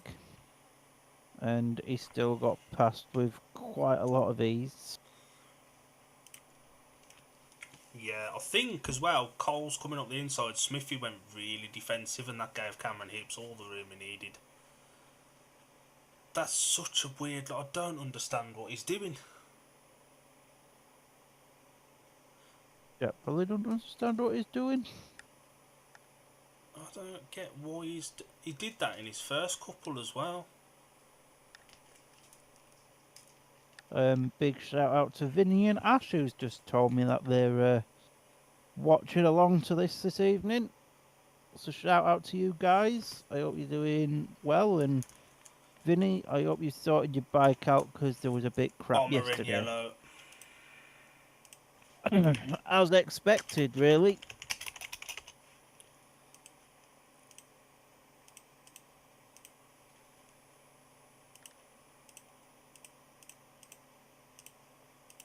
So the full lineup of Heat 9 going off the inside, gate in white is Leon Flint, gate 2 in blue Jordan Jenkins, gate 3 in yellow the tactical substitute Chris Harris, and off the outside in red is Ashton Bowden. And this is the weak link pairing for Oxford, you've got to say. Yeah, 100%. Glasgow playing their tactical and playing it well. On paper, it should be played well. I don't think it'll make a jot of difference, even a 5-1, they're still going to be 8 down. It should have been played when it was a bit closer. But it's for the them, isn't it? But the start marshal works away then from tapes in. No tapes rise for heat number 9. Bomber with a great gate and Flinty nice gate there up the inside. So it's the two Glasgow Tigers that lead. I could already hear Alan screaming from Poole. Jordan Jenkins in the third place with Ashton Bowden towards the rear of the field. Now Bomber just needs to team ride Flinty home here as he just looks back towards Flinty. Jordan's putting Leon under quite some pressure here, though. I wouldn't rule out a 4-2 here to Glasgow. But Bomber knows every inch of this track. He knows what he's doing. He's slowing the race down now to allow Leon to get closer to him, which is very, very smart from Bomber. He knows what he's doing. We've got one lap left to go then. Ashton Bowden's going to get a big fat naff all out of this one. But it's going to be a win for Chris Harris, and Flinty takes second. And let's not bring Alan in now. It begs the question, why is Peter Schreck putting Ashton Bowden at heat leader? He's clearly not. And neither is JJ. One should be at number 2 and Heap should be at either 3 or 4. This middle order is terrible. It's not the best. They don't seem to ride well together. They're just getting on the exact same line as each other. The result of Heat 9, it was a win for the rider in yellow, Chris Harris. Boo. Ooh. Second in white, Leon Flint, and third in blue, Jordan Jenkins. Narrows the gap to 8 points now with Oxford 31, Glasgow 23. And in the next race, Sam Masters and Cameron Heaps are out, and so is Matic Ivicic, so you can write in the 0 for that one. Should we bring Alan in? Should we bring Alan in? See what's going on at Poole? I dare not after this one, but if you wish to. He knows we'll kick him if he sits there celebrating, so... Yeah. I'm just going to say now, as much as it was great that they got the 5-1, it's still not enough. What's going on at Poole? Anyway, going on at Poole. Let me just remember where I was. We were going on to heat number 10. 9? 10? Was it 10? Thank you. Heat number 10. Oh no, Zach had just been warned for moving. Yeah, he'd won one for moving in heat number 9. And heat number 9 was won by Ben Cook. Second place, Zach Cook. And third place, Troy Batchelor. Another 5-1 made the scores 35 to the Poole Pirates, 19 to the Workington Comets. Heat number 10 was won by Richard Lawson, with Antti Vulas in second and Sam Hagan in third. A full 2 made the scores 39 to the Poole Pirates, 21 to the Workington Comets. And quickly, heat number 11 was won by Tom Brennan, Jason Edwards second, and Tobias Thompson third, with Craig Cook retiring. Was Kempy last in heat 10? Yes. How the bloody hell Sam Hagan losing to Paul Stark and beating Drew Kemp? No idea, but anyway, Crikey. the score was a 4-2 to make the scores 43 to the Poole Pirates, 23 to the Workington Comets after 11 heats. Back to you, gents, for heat number 10. Hutty's just replied, he said Luke Killeen is okay. The lineup for heat number, whichever one this is, 10. 10. Off the inside gate in yellow is Matic Ivicic, and he's being told to move over by the start marshal. I don't know why you'd want to be near gate 2, mate, it's no good. Gate 2 in blue is Cameron Heaps. Gate 3 in white is Anders Rowe. And off the outside in red, Sam Masters. Yeah, that it is, yeah. So, the start match walks away, then the tapes rise for heat number 10. Cameron Heaps, what a start. And the 5-1 that the Glasgow Tigers have just had, if this stays for the all 4 laps, of course, it's just going to be completely wiped out and going to be rendered absolutely, completely useless, just like the Glasgow team manager. As we go into the second lap now, Sam Masters currently has the lead with Cameron Heaps in the second position, being chased by the Little Ginge. To be fair, in third, if the Little Ginge had a little bit more speed, you know, throttle, turny, mech, bike, go fast, that kind of thing, just like that. No, he hasn't, not yet, anyway. Yeah, Cameron Heaps using the right line here, and Sam Masters looks the wrong way to look for Cameron. To be fair, but he's just making sure that Anders is still on the bike and making sure he's still Ginger. Cameron Heaps goes as far out as Doncaster, and Sam tried to shut off then to let Heaps have it. Ivicic may as well have stayed at home. Ivicic is just a thin Cammy Brown. One more race and Ivicic is going to have himself a nice shiny new car.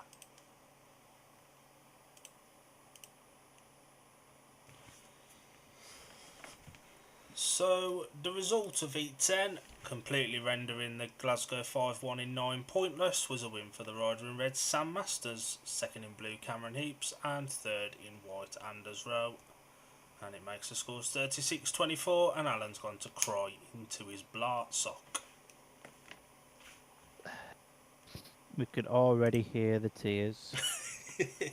What a gate from Heaps. Or Ivacic Oh. missed it that much. That was probably the best gate he's ever made.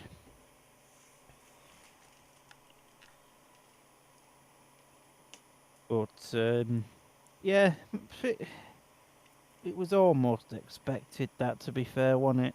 Yeah, it was. Anders is quick, but there's not a lot out there. He got close and it just wasn't enough. Just not going wide enough. He needs to be coming out to Doncaster. I mean, it is difficult for Anders because he's basically handicapped in all of his races. Look how far he is, and he ain't even a lap gone at that point. And I mean, he's got Matic Ivacic as his partner. Yeah. The poor guy. James Pearson's back on his bike. That's good to see. And he's in for Jack Smith in yellow. Might move that. Smithy And will that's be Connor Coles in fuming. blue. And yeah, obviously Connor Coles comes in for the Killeen in blue. Oxford will need to take advantage of 1 and 3 here. So the lineup for heat number... What heat are we on? 11. 11. Scotty Nichols goes off the inside gate in red. It's Chris Harris, gate 2 in white. Connor Coles, gate 3 in blue. The graphic says Jack Smith, but I swear that is James Pearson. Yeah, it's James Pearson. Is it? I can't tell because the bikes all look the same. Yeah, the helmet's different. Jack Smith's got a black helmet. Take your word for it, me old flute. But yeah, that very much looks like Mr. Pearson off the outside, or he's just lent Jack Smith his helmet. One of the two. Nah, Pearson's head isn't as big as Jack's.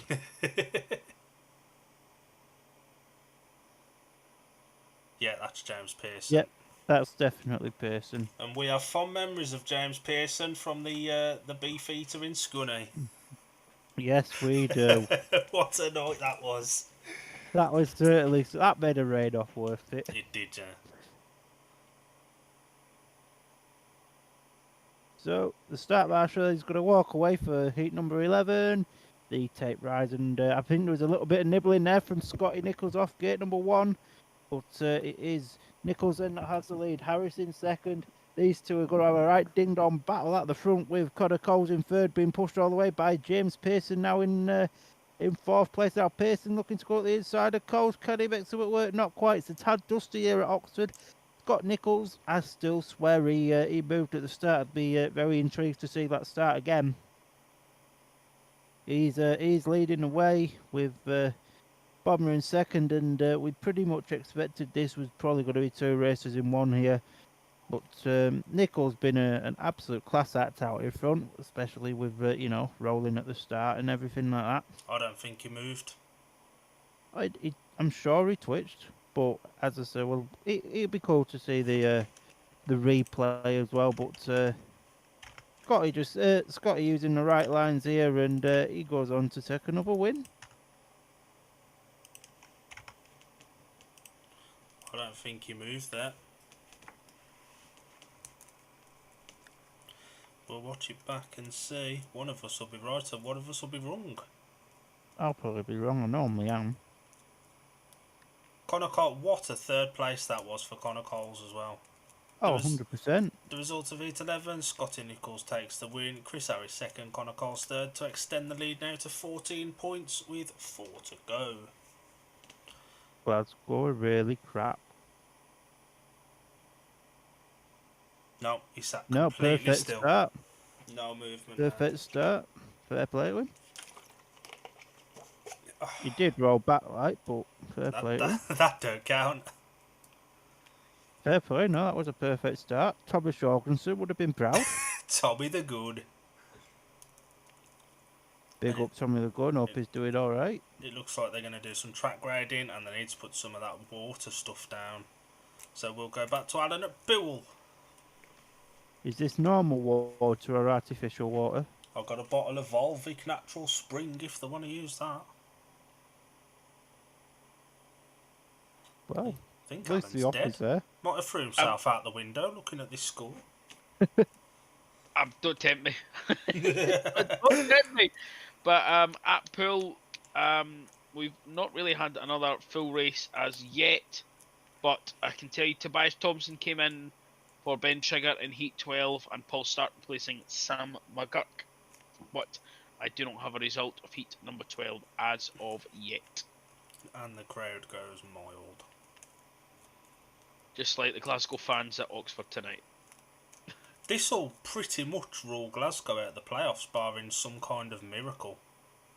I think they need to win, basically need to win what's remaining after tonight. Yeah, pretty much. Every point that's up for grabs in the last meetings you've got, you need to take.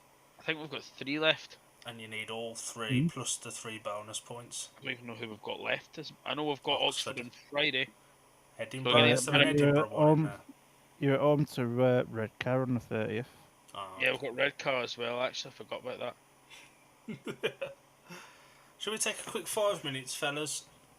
Yeah, why not? Yeah, let's.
We're back.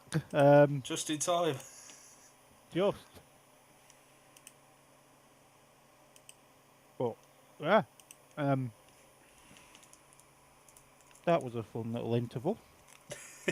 While you were away, Luke Killian's bikes were packed away to the surprise of nobody. Hopefully Luke's alright. The lineup for heat number 12. We're cracking on. Better late than never. Ashton Bowden goes off the inside gate in red, looking to end his birthday on a good note. James Pearson goes off gate 2 in yellow. Connor Coles gate 3 in blue, and Anders Rowe off the outside in white. This is Anders, he's racing it all day long and twice on Tuesdays. Good job it's a Wednesday. Update, the laptop is still charging, so we're doing something right. Have you threatened it?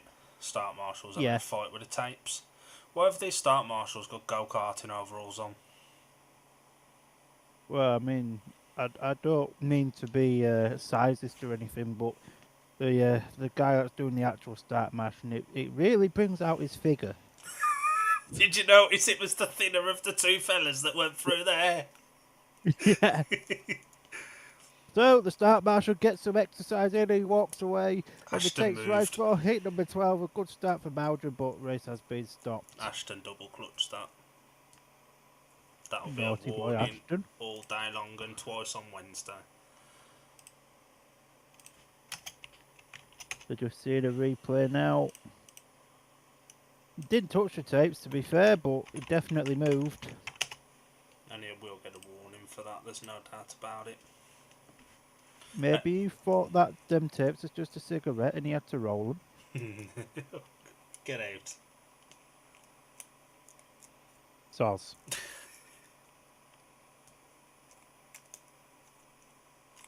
Same for riders, probably a warning for the rider in red. Or Durno's had a mare. I don't understand why they're gardening again, just get on with it, boys. I want to say sorry to Vinny and Ash because when we come on, we scared them apparently. Oh, So, apologies, chap and chapette. Yeah, if these boys could sort of hurry up and get themselves into tapes. if it makes Otherwise- them feel any better, when the boys come out onto the track, it fucking scared us as well. We were in the middle of a chinwag. Off we was. I was halfway through a packet of crisps. But the start marshal walked away for heat number 12. It's a great start there from both the Oxford boys Oh, with where's he going? Connor Coles going really, really wide there. And he's after Bowden that has the lead, followed by the rider in yellow, which is James Pearson, I do believe. Yeah. With Rowie protecting him there in third. Now Rowie just coming up the inside of Pearson now, but nobody's catching Ashton really. He could check out, he could go get a burger, and he can end his birthday on a high note. I'm sure he will end his birthday on a high note in the van afterwards. But yeah, Bowden in the lead. Somebody's just come chain guard or cover or whatever's just come off. As we go into the last lap, Ashton Bowden's out there in front.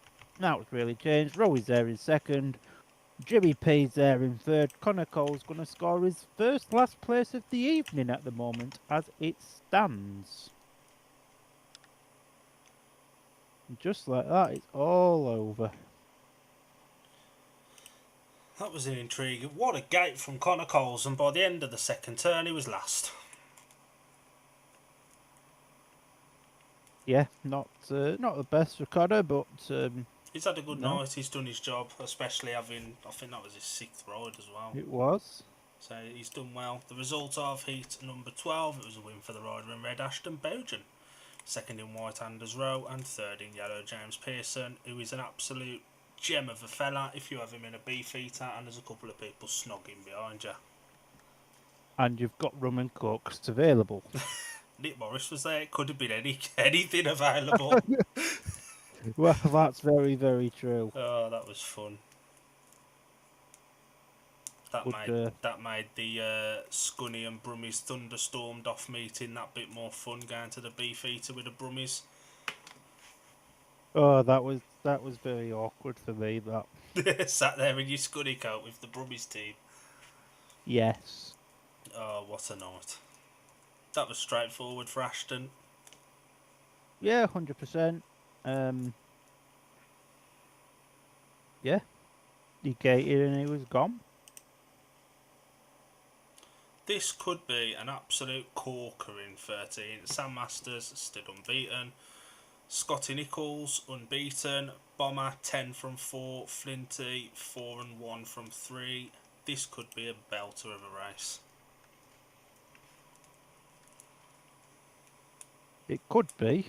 Probably won't be, but it could be. Although Bomber's closer to the out. No, he's on the inside. Sod that, scrap it, talking nonsense. So the lineup for here, number 13, going off the inside gate in white, is Chris Harris. Second in red, Sam Masters. Off gate 2.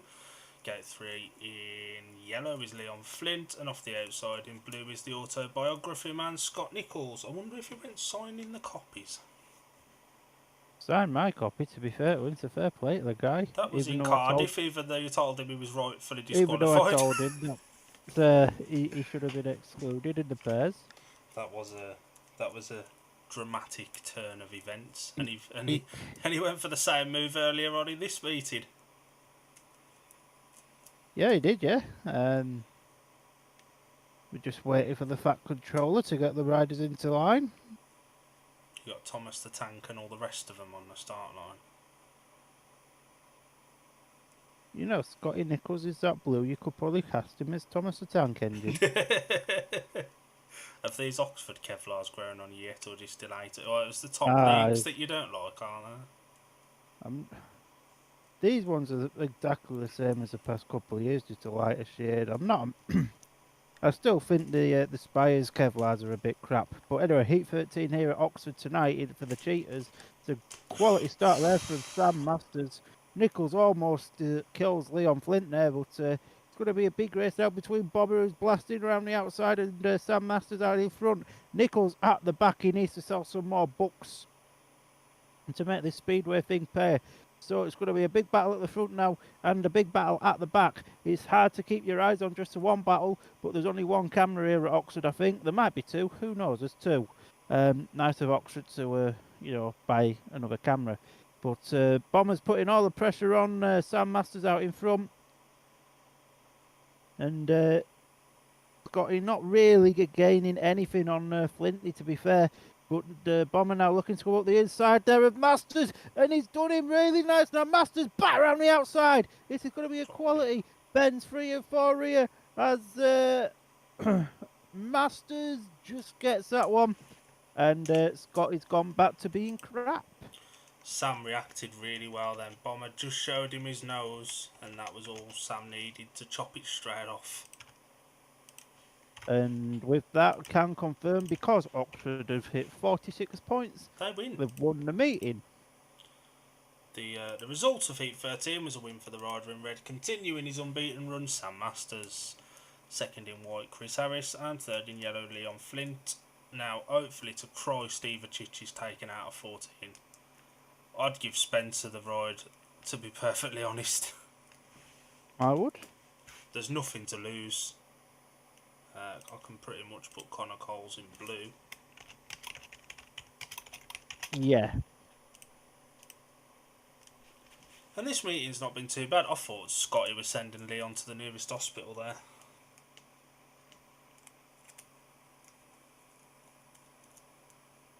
And But Sam, yeah. I think it's fair to say Bomber was quicker than Sam then. He was, but, Sam just, he held the right line and, as you said, he reacted really great. I did think, off this bend we've just seen, I thought Scotty was going to put Leon in the morgue there, I'm not going to lie. Hospital and the morgue, it's a dramatic Wednesday night at Cowley. Oh, you need a night out at some point. Oh, God. And we peaked earlier at 5 viewers. I think that's the highest we've ever had. Tom 5 Spencer viewers. retains his place, and I think James Pearson will be in white. But Tom Spencer does stay in, and James Pearson is in white. Matic Ivicic, get on the plane, son. Go to Glasgow and go to our Alan's house. He'd love to see you. and tell you how bad you are. They're just saving Ivacic from his brand new car. The lineup 14 going off the inside gate in blue. Reserve change, obviously Connor Coles replacing Luke Killeen, who's off to hospital. Gate 2 in white is not Jack Smith, it's James Pearson. Gate 3 in red is Jordan Jenkins, and off the outside, there we go, off the outside in yellow, Tom Spencer. Not to be confused with Frank Spencer. No. I'd like to think Jordan could win this one, to be fair. It does look like a race that's got his name written all over it. Hopefully the little bit of a breaks gave Tom time to sort his first bike out and he can be a bit more competitive again. I think he deserves his fourth ride. Oh, 100%. And takes us in and away we go. Ooh! For heat number 14. We thought Jamie Pearson was going in there to Jordan Jenkins. But it's Connor Coles that currently has the lead with Jordan Jenkins in second, with James Pearson in the third place. Tom Spencer a little bit behind, but now George has managed to hit the lead. And now the big battle is for second, with Connor Coles in second, James Pearson in third.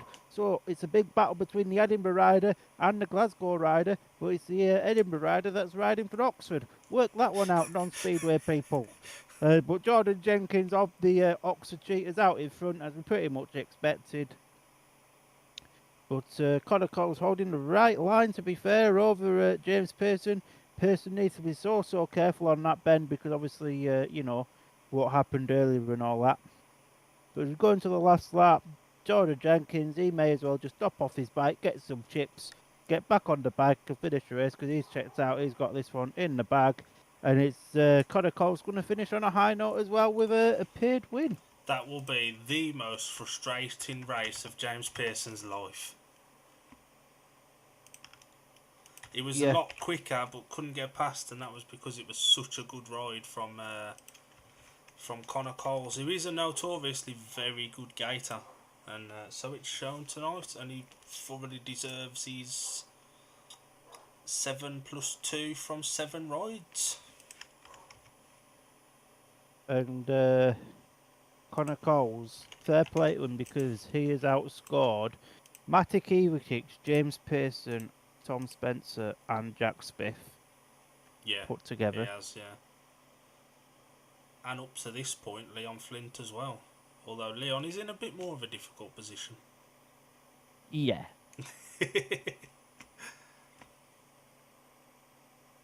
Just the one race left to go. It's been comfortable as you like. Oxford bounced back from losing their lead reserve with Connor Cole stepping up, and it'll be quite fitting for the Edinburgh fans, or infuriating for the Glasgow fans, that it's an Edinburgh rider that makes it unlikely now that Glasgow are going to make the playoffs. And if Oxford can get a 5-1 here and take it 55-34, 56-34, yeah.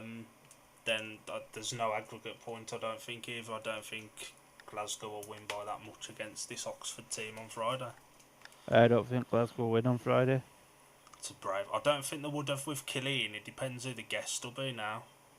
And obviously with the averages at the moment, it's not going to be a very good one. I think that the best option that we probably could have got was someone like Ben Trigger, but obviously Redcar are riding on Friday. Obviously Scunny in action, Edinburgh in action, Glasgow and obviously Oxford are in action as well. So Freddie Hodder maybe. I know his average is a bit lower, but what are the options? There's not many about. There really is. I'd imagine Glasgow will have Tom Spencer again. I'd expect so.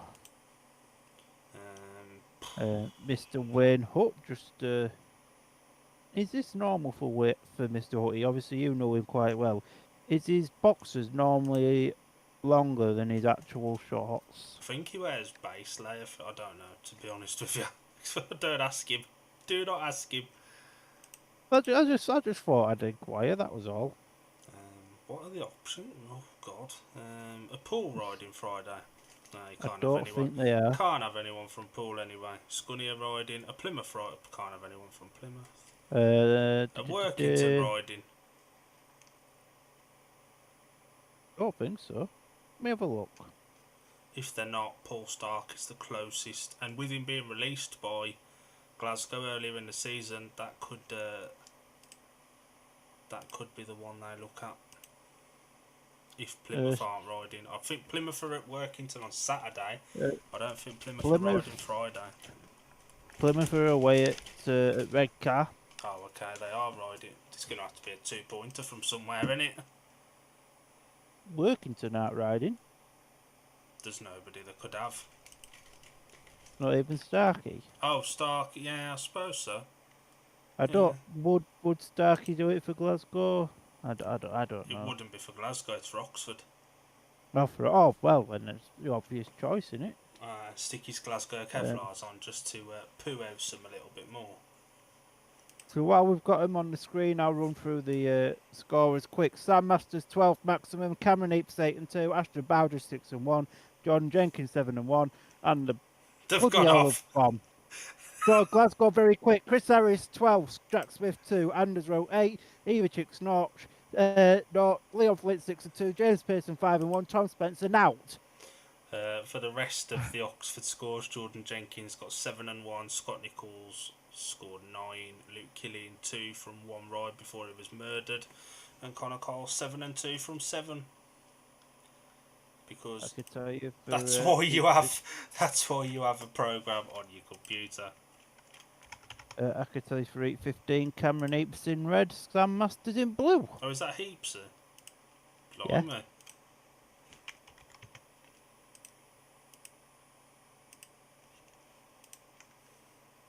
And I'd imagine Oxford will go off 1 and 3. Oxford have choice in this one because the Ouija's had it in the first one. Points off the gate. Gate 1 have scored 23, Gate 2 21, Gate 3 24, and Gate 4 16. So I'd imagine they'll go 1 and 3, and Scotty will go off gate. Sam will go off Gate 3 with the 24 points scored, and indeed they do. Just like that. Just give us the job, Glasgow, Oxford, whoever you are. Chris Harris in white off 1 and Flint in yellow.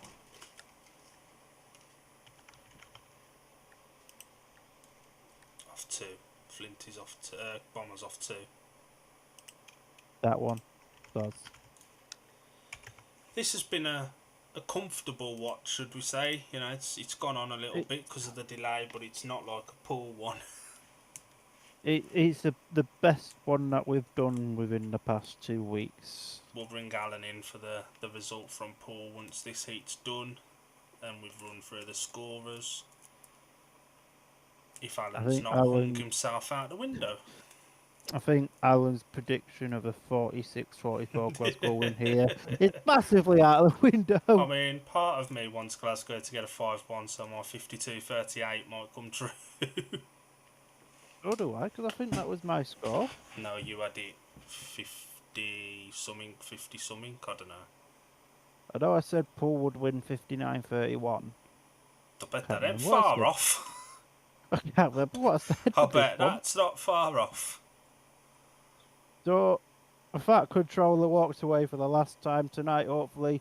Tapes ready. It's a pretty even start there, but it's a very good first corner from both the Oxford boys with Sam Masters that has the lead. Now Cameron Eaps fended off the challenge of Chris Harris. Leon Flint's towards the rear of the field.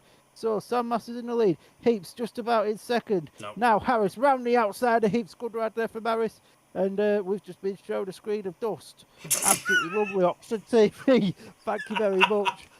So, Sam Masters has the lead then, and Flinty to come up the inside there of Cameron Eaps. Not quite yet, so he's going to, I think it stands a 4-2 to the Oxford Cheetahs, which will give him a 20-point lead, although Harris loses it on the second bend. Lucky to stay on the bike now. What can Cameron Eaps do? He goes that wide. If he goes any wider, he's going to end up in Doncaster. We've got 1 lap left to go. Sam Masters has the lead. Harris goes out wide again. Leon Flint's a bit crap at the back here, but as we come round then for the final time, and it's going to be a 4-2. That was a brilliant race. That was a great race.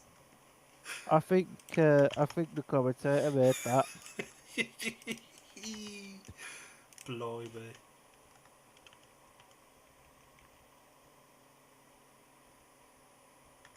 And Sam Masters going through the card. And Cameron Heaps had a lot of speed there. He just left a little bit of a gap after a really good start, and that was all Bomber needed.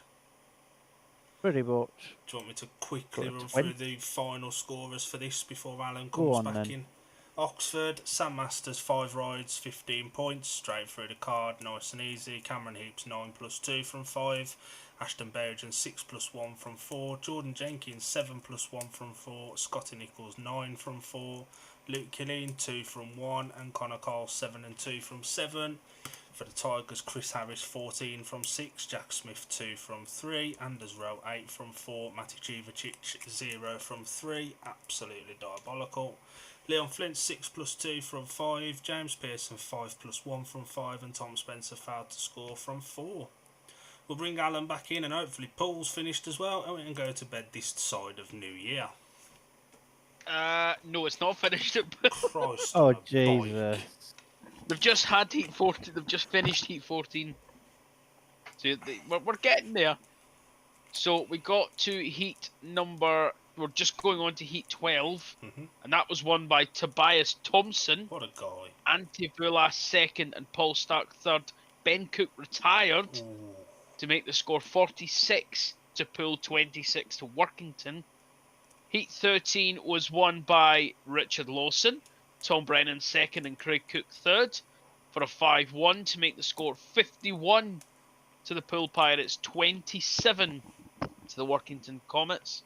Heat 14 was won by Zach Cook with Tobias Thompson in second and Drew Kemp third for the score, another 5-1 for the score 56 to the Poole Pirates, 28 to the Workington Comets, and I'm just waiting on the result of 15 even, with Poole taking gates 1 and 3 in Heat 15. What's the line? With Richard Lawson in red, Tom Brennan in blue, Craig Cook, for what reason I don't know, in white, and Ante Vulas in yellow. So no sign of Troy Batchelor. Has Zach gone through the card from 4?